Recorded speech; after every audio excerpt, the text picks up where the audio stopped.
Hi ಎಲ್ರಿಗೂ ನಮಸ್ಕಾರ. ನಾನು ನಿಮ್ಮ ವಿನಾಯಕ್ ನಾಯ್ಕ್. ಈ ಒಂದು ವಿಡಿಯೋದಲ್ಲಿ DSC ಮತ್ತು e-procurement ರಿಜಿಸ್ಟ್ರೇಷನ್ ಬಗ್ಗೆ ಒಂದು ಸಣ್ಣ ಮಾಹಿತಿನ ಕೊಡುವಂಥದ್ದು.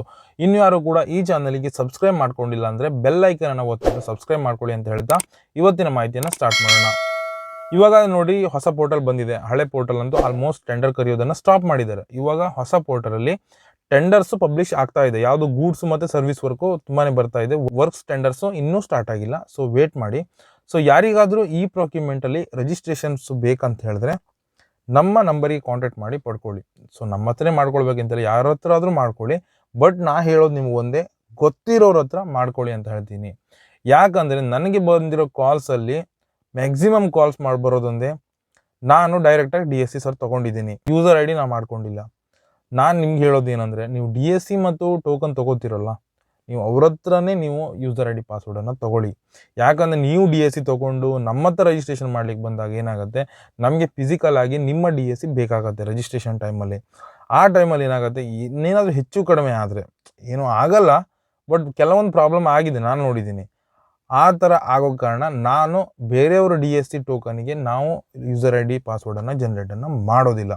ನಾವು ನಮ್ಮದೇ ಈ ಟೋಕನ್ಸ್ ಇರುತ್ತೆ, ಅದರಿಂದ ರಿಜಿಸ್ಟ್ರೇಷನ್ ಮಾಡಿಸ್ಬಿಟ್ಟು ನಿಮಗೆ ಯೂಸರ್ ID ಪಾಸ್ವರ್ಡನ್ನು ಕೊಡುವಂಥದ್ದು. ಸೊ ಇದ್ರದ್ದು ಪ್ರೊಸೀಜರ್ ಹೆಂಗಪ್ಪ ಅಂತ ನೀವು ಕೇಳ್ತೀರಿ. ಫಸ್ಟ್ ನೀವು ಮಾಡಬೇಕಾಗಿರೋದು ಒಂದೇ, ನಿಮ್ಮದು ಇಂಡಿವಿಜುವಲ್ಲ ಇಲ್ಲ ಕಂಪ್ನಿನ ನೋಡ್ಕೊಳ್ಳಿ. ಅದ್ರ ಬಗ್ಗೆ ನಾವು ತುಂಬ ವಿಡಿಯೋ ಮಾಡಿ ಆಲ್ರೆಡಿ ಹಾಕಿದ್ದೀನಿ.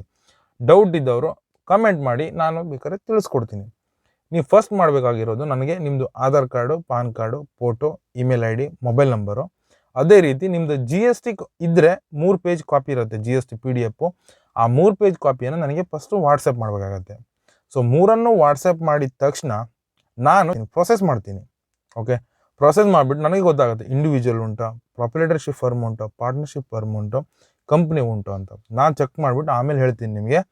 ಕಂಪ್ನಿ ಆಗಿದ್ದರೆ ನಿಮ್ಮದು ಕಂಪ್ನಿದು ಪ್ಯಾನ್ ಕಾರ್ಡು, ಕಂಪ್ನಿದು ರಿಜಿಸ್ಟ್ರೇಷನ್ ಸರ್ಟಿಫಿಕೇಟು ಬೇಕಾಗುತ್ತೆ. ಓಕೆ, ನಾನು ನೋಡಿಬಿಟ್ಟು ಪಾರ್ಟ್ನರ್ಶಿಪ್ ಅಂತ ನಿಮ್ಗೆ ಹೇಳಿದ್ರೆ, ನಿಮ್ಮದು ಪಾರ್ಟ್ನರ್ಶಿಪ್ದು ಡೀಡ್ ಅಂತ ಬರುತ್ತೆ, 8 ಪೇಜ್ ಇರುತ್ತೆ ಅಫಿಡವಿಟ್ಸು. ಸೊ ಅದನ್ನು ನನಗೆ ಕಳಿಸ್ಬೇಕಾಗತ್ತೆ. ಅದೇ ರೀತಿ ಪಾರ್ಟ್ನರ್ಶಿಪ್ಪು ಆ್ಯಕ್ಟ್ ಪ್ರಕಾರ ನಿಮ್ಮದು ರಿಜಿಸ್ಟ್ರೇಷನ್ ಆಗಿರುವಂಥ ಸರ್ಟಿಫಿಕೇಟನ್ನು ಕೂಡ ನಮಗೆ ಕಳಿಸ್ಬೇಕಾಗತ್ತೆ. ಇದು ಪಾರ್ಟ್ನರ್ಶಿಪ್ ಅವರಿಗೆ. ಅದೇ ಪ್ರಾಪರೇಟರ್ಶಿಪ್ ಅಂತ ಆಗಿದೆ, ನಿಮ್ಮದು GST ಆಲ್ರೆಡಿ ಕಳಿಸಿರ್ತೀರ, ಅದೇ ಸಾಕು ನಮಗೆ. ಆಮೇಲೆ Aadhaar, pan, photo, email ID, mobile number, ಇಷ್ಟು. ಈ ಪಾರ್ಟ್ನರ್ಶಿಪ್ ಅಂತ ಹೇಳಿದ್ರೆ ಯಾರು ಪಾರ್ಟ್ನರ್ಸ್ ಇರ್ತಾರಲ್ಲ, ಎಷ್ಟು ಜನ ಇದ್ರೂ ಕೂಡ ಅದರಲ್ಲಿ ಯಾರು ಇಬ್ಬರದು ನಮಗೆ ಆಧಾರು, ಪ್ಯಾನು ಬೇಕಾಗುತ್ತೆ. ಸೊ ನೀವು ಇಷ್ಟು ಡಾಕ್ಯುಮೆಂಟ್ಸನ್ನು ಫಸ್ಟಿಗೆ ಕಳಿಸಿದಾಗ ನಾವು ಇದನ್ನು ಪ್ರೊಸೆಸ್ ಮಾಡಿಬಿಟ್ಟು ಇಮೇಲ್ IDಗೆ ಮತ್ತು ಮೊಬೈಲ್ ನಂಬರಿಗೆ OTPಯನ್ನು ಕಳಿಸ್ತೀವಿ. ಸೊ ನೀವು ಅದನ್ನು ನಮಗೆ ಕೊಟ್ಟಾಗ ಒಂದು ವಿಡಿಯೋ ಲಿಂಕನ್ನು ನಿಮಗೆ ಕಳಿಸ್ತೀವಿ. ಸೊ ಆ ವಿಡಿಯೋ ಲಿಂಕನ್ನು ನೀವು ಒತ್ಬಿಟ್ಟು ಅಲ್ಲಿ ಅಪ್ಲಿಕೆಂಟ್ ಅಪ್ಲೋಡ್ ವಿಡಿಯೋ ಅಂತ ಇರುತ್ತೆ. ಸೊ ಅದನ್ನು ಕ್ಲಿಕ್ ಮಾಡಿದ ತಕ್ಷಣ ನಿಮಗೆ ನೆಕ್ಸ್ಟ್ ಬರುವಂಥದ್ದು ಕ್ಯಾಪ್ಚರ್ ವಿಡಿಯೋ ಅಂತ ಇರುತ್ತೆ. ಕ್ಯಾಪ್ಚರ್ ವಿಡಿಯೋನ ಕ್ಲಿಕ್ ಮಾಡಿದ ತಕ್ಷಣ ನಿಮ್ಗೆ ಅಲ್ಲೊಂದು ಸ್ಕ್ರಿಪ್ಟ್ ಇರುತ್ತೆ. My name is Vinayak Mahadev Naik, I want to apply for class 3 ಪೆಂಟಾಸೈನ್ DSC. ದ ವಿಡಿಯೋ ಕೋಡ್ ಅಂತ 3 ನಂಬರ್ ಇರುತ್ತೆ. ಸೊ ಅದನ್ನು ನೀವು ಆ ವಿಡಿಯೋದಲ್ಲಿ ರೆಕಾರ್ಡಿಂಗ್ ಸ್ಟಾರ್ಟ್ ಆಗಿರುತ್ತಲ್ಲ, ಸೊ ಅದರಲ್ಲಿ ಓದಿ ಹೇಳಬೇಕು. ಇದು ಓದಿ ಹೇಳಬೇಕಾದ್ರೆ ತುಂಬ ಜನ ಕೇಳೋದು, ಸರ್ ನಂದು ಕ್ಲಾಸ್ 2 ಲೈಸೆನ್ಸ್ ಇದೆ, ನಂದು ಕ್ಲಾಸ್ 4 ಇದೆ, ಕ್ಲಾಸ್ 3 ಅಂತ ಇದೆಯಲ್ಲ ಅಂತ ಹೇಳ್ತೀರಾ. ಸೊ ಕ್ಲಾಸ್ 3 ಏನು ಉಂಟಲ್ಲ, ಅದು ಕರ್ನಾಟಕ ಟೆಂಡರ್ಸು, EPF, ಆಮೇಲೆ ESI, ಆಮೇಲೆ GST, ಅದೇ ರೀತಿ ITR, ಇದಕ್ಕೆ ಕ್ಲಾಸ್ 3 ಕೊಡ್ತಾರೆ. ಸೊ ಹೈಯರ್ ಲೆವೆಲಿಗೆ ಹೋದಾಗ ಅದು ಕ್ಲಾಸ್ 2 ಎಲ್ಲ ಇರ್ಬೋದು. ಓಕೆನಾ, ಅದು ಬೇಕಾಗುತ್ತೆ. ನೀವು ಕ್ಲಾಸ್ 3 ಬಗ್ಗೆ ಏನು ಟೆನ್ಷನ್ ಮಾಡ್ಕೋಬೇಡಿ, ಇದು ಜಸ್ಟ್ ಫಾರ್ DSC ಸರ್ಟಿಫಿಕೇಟಿಗೆ. ಓಕೆ, ಇದಿಷ್ಟನ್ನು ಹೇಳಿದ ತಕ್ಷಣ ನಿಮ್ಮದು ಇಂಡಿವಿಜುವಲ್ ಆಗಿದ್ರೆ ನಿಮ್ಮದು ಆಧಾರ್ ಕಾರ್ಡು, ಪಾನ್ ಕಾರ್ಡು ತೋರಿಸ್ಬೇಕಾಗತ್ತೆ. ಪ್ರಾಪರೇಟರ್ಶಿಪ್ ಫರ್ಮ್ ಆಗಿದ್ದರೆ ನಿಮ್ಮದು ಆಧಾರು, ಪ್ಯಾನು, ಅದೇ ರೀತಿ GST 3 ಪೇಜ್ ಕಾಪಿಯನ್ನು ಕಳಿಸ್ಬೇಕಾಗುತ್ತೆ. ಕಂಪ್ನಿ ಆಗಿದ್ದರೆ ಆಧಾರು, ಪ್ಯಾನು, ಕಂಪ್ನಿದು ರಿಜಿಸ್ಟ್ರೇಷನ್ ಸರ್ಟಿಫಿಕೇಟನ್ನು ತೋರಿಸ್ಬೇಕಾಗತ್ತೆ. ಪಾರ್ಟ್ನರ್ಶಿಪ್ ಫರ್ಮ್ ಆಗಿದ್ದರೆ Aadhaar, pan, authorisation letter, GST 4 ತೋರಿಸ್ಬೇಕಾಗತ್ತೆ. ಇದಿಷ್ಟಾದಮೇಲೆ ನಾವು ಚೆಕ್ ಮಾಡಿ DSCಯನ್ನು ಅಪ್ರೂವ್ ಕೊಡ್ತೀವಿ. DSC ಅಪ್ರೂವ್ ಆದಮೇಲೆ ನಾವು ನಿಮ್ಮ ಹತ್ರ ಪೇಮೆಂಟನ್ನು ರಿಸೀವ್ ಮಾಡ್ಕೋತೀವಿ.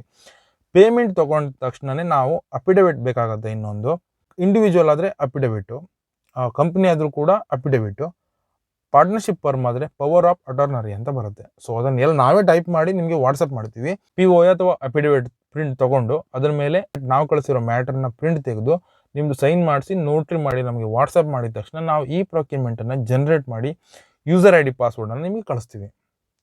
ಓಕೆ, ಇದಿಷ್ಟು ಈ ಪ್ರೊಕ್ಯೂರ್ಮೆಂಟ್ ಅಥವಾ KPP ಪೋರ್ಟಲ್ದು ರಿಜಿಸ್ಟ್ರೇಷನ್ ಪ್ರೊಸೆಸ್ಸು. ನಾನು ನಿಮ್ಗೆ ಹೇಳೋದು ಏನಂದರೆ, DSC ಮತ್ತು KPPಯನ್ನು ಯಾರೋ ಒಬ್ಬರ ಹತ್ರನೇ ಮಾಡ್ಕೊಳ್ಳಿ, ಗೊತ್ತಿರೋರ ಹತ್ರ ಮಾಡ್ಕೊಳ್ಳಿ ಅಂತ ಹೇಳ್ತೀನಿ. ತುಂಬ ಜನ ಏನು ಮಾಡಿದ್ದಾರೆ ಅಂದರೆ ತುಂಬಾ ಪ್ರಾಬ್ಲಮ್ ಮಾಡ್ಕೊಂಡಿದ್ದಾರೆ.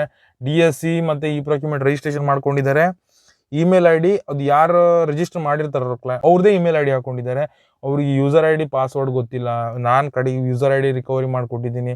ಪಾಸ್ವರ್ಡ್ ರಿಕವರಿ ಮಾಡೋದು ಎಷ್ಟು ಲೆಂದಿ ಪ್ರೋಸೆಸ್ ಅಂತ ತುಂಬ ಜನರಿಗೆ ಗೊತ್ತಿದೆ ಮಾಡ್ಕೊಂಡವರು.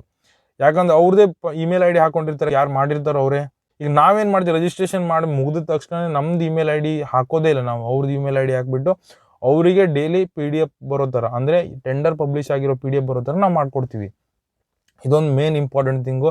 ನಿಮ್ಮ ಇಮೇಲ್ ಐ ಡಿನೇ ನೀವು ಹಾಕ್ಬಿಟ್ಟು ವೆರಿಫೈ ಮಾಡಿ ಇಟ್ಕೊಳ್ಳಿ. ಕಂಪ್ನಿ ಅಥವಾ ಯಾರು ರಿಜಿಸ್ಟ್ರೇಷನ್ ಮಾಡಿದವ್ರು ಇಮೇಲ್ ಐ ಡಿ ಇಟ್ಕೊಂಡ್ರೆ ನಿಮಗೆ ರಿಕವರಿ ಮಾಡೋದು ತುಂಬಾ ತೊಂದರೆ ಆಗುತ್ತೆ, ತುಂಬಾ ಕಷ್ಟ ಉಂಟು ಪ್ರೊಸೆಸ್ಸು. ಆಲ್ರೆಡಿ ನಾನು ತುಂಬ ಜನರಿಗೆ ಅದೊಂದು ಮಾಡಿಕೊಟ್ಟಿದ್ದೀನಿ. ಅದಕ್ಕೆ ಗೊತ್ತಿರೋ ನಂತರ ಮಾಡ್ಕೊಳ್ಳಿ ಅಂತ ಹೇಳ್ತೀನಿ. ಈಗ ನಾವಂತೂ ನೋಡಿದ್ದೀರಾ ನಮ್ಮ ಸರ್ವಿಸ್ ಹೇಗಿದೆ ಅಂತ, ಎಷ್ಟು ಜನರಿಗೆ ಮಾಡಿಕೊಟ್ಟಿದ್ದೀವಿ. ತುಂಬ ರೆಸ್ಪಾನ್ಸ್ ಚೆನ್ನಾಗಿದೆ. ಈ ವಿಡಿಯೋ ನೋಡಿಬಿಟ್ಟು ರಿಜಿಸ್ಟ್ರೇಷನ್ ಯಾರು ಮಾಡಿಲ್ಲ ಇನ್ನು ನಮ್ಮ ಹತ್ರ ಮಾಡ್ಕೊಳ್ಳಿ ಅಂತ ಹೇಳ್ತಾ ಇದ್ದೀನಿ. ಯಾರ್ಯಾರು ನಮ್ಮ ಹತ್ರ ರಿಜಿಸ್ಟ್ರೇಷನ್ ಮಾಡ್ಕೊಂಡಿದ್ದೀರೋ ಕಮೆಂಟ್ ಮಾಡಿ. ನಾವು ನಿಮ್ಗೆ ಹೇಗೆ ಮಾಡಿಕೊಟ್ವಿ, ಎಷ್ಟು ದಿನದಲ್ಲಿ ಮಾಡಿಕೊಟ್ವಿ ಎಲ್ಲವನ್ನು ಕಮೆಂಟಲ್ಲಿ ತಿಳಿಸಿ. ಇದಿಷ್ಟು ಇವತ್ತಿನ ಮಾಹಿತಿ. ಇನ್ನೂ ಹೆಚ್ಚಿನ ಮಾಹಿತಿಯಾಗಿ ನಮ್ಮ ಚಾನಲನ್ನು ಸಬ್ಸ್ಕ್ರೈಬ್ ಮಾಡ್ಕೊಳ್ಳಿ ಅಂತ ಹೇಳ್ತಾ ಇವತ್ತಿನ ಮಾಹಿತಿಯನ್ನು ಮುಗಿಸ್ತಾ ಇದ್ದೀನಿ. Thank you.